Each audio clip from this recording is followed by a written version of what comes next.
চীনের ইস্পাত শিল্পে চলছে ব্যাপক প্রযুক্তিগত আধুনিকায়ন ও উদ্ভাবনের ধারাবাহিক অগ্রযাত্রা।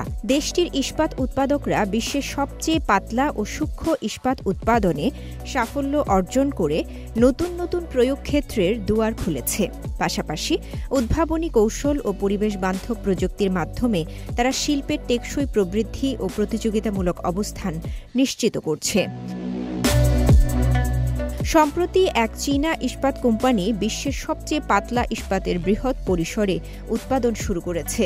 দৈনিক প্রায় ৩ টন উৎপাদিত এই ইস্পাতের পুরুত্ব মাত্র 0.015 মিলিমিটার, যা অ্যালুমিনিয়াম ফয়েলের মতো পাতলা এবং হাতে ছিঁড়ে ফেলা যায়। এই ইস্পাতের ব্যবহার ক্ষেত্র এখন অত্যন্ত বিস্তৃত। ইলেকট্রনিক গাড়ির ব্যাটারির নরম প্যাকেজিং থেকে শুরু করে ডিজিটাল পণ্যের ভলিউম ও পাওয়ার বোতাম, এমনকি ভাঁজযোগ্য স্ক্রিনেও এর সফল প্রয়োগ দেখা যাচ্ছে। এটি শুধু ব্যাটারির কর্মক্ষমতা বৃদ্ধি করে না, বরং ডিভাইসের দায়িত্ব ও আয়ুষ্কালও উল্লেখযোগ্যভাবে বাড়ায়। হ্যান্ড টিয়ার স্টিল ব্যবহারের আগে ভাঁজযোগ্য স্ক্রিন মাত্র 40 থেকে 50 হাজার বার খোলা বা বন্ধ সহ্য করতে পারত। প্রথম প্রজন্মে তা বেড়ে 2 লাখ বার, তৃতীয় প্রজন্মে 5 লাখ বার হয়েছে। ভবিষ্যতে এটি 8 থেকে 10 লাখ বার পর্যন্ত টিকতে পারে।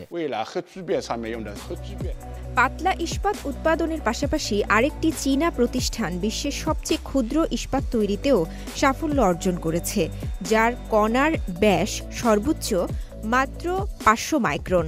এই গুঁড়া আকৃতির ইস্পাত এখন ব্যবহৃত হচ্ছে ইলেকট্রনিক যানবাহনের ডাইকাস্টিং যন্ত্রপাতি, জটিল শিল্প টুলস এবং বিভিন্ন উচ্চ প্রযুক্তির পণ্য তৈরিতে। আমাদের পাউডার মেটালার্জি উৎপাদন সক্ষমতা বছরে 8,000 টন।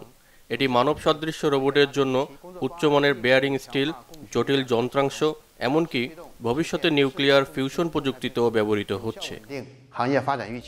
সাম্প্রতিক পরিসংখ্যান অনুযায়ী 2025 সালের সেপ্টেম্বর মাসে চীনের ইস্পাত শিল্পের উৎপাদক মূল্য সূচক দাঁড়িয়েছে 99.5%, যা গত বছরের তুলনায় 3.9% বৃদ্ধি নির্দেশ করে।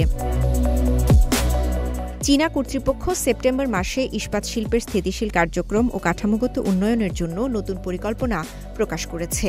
পরিকল্পনা অনুযায়ী 2025 থেকে 2026 সময়কালে চীনের ইস্পাত শিল্পের মূল্য সংযোজন বৃদ্ধির হার বছরে গড়ে প্রায় 4% উন্নীত করার লক্ষ্য নির্ধারণ করা হয়েছে।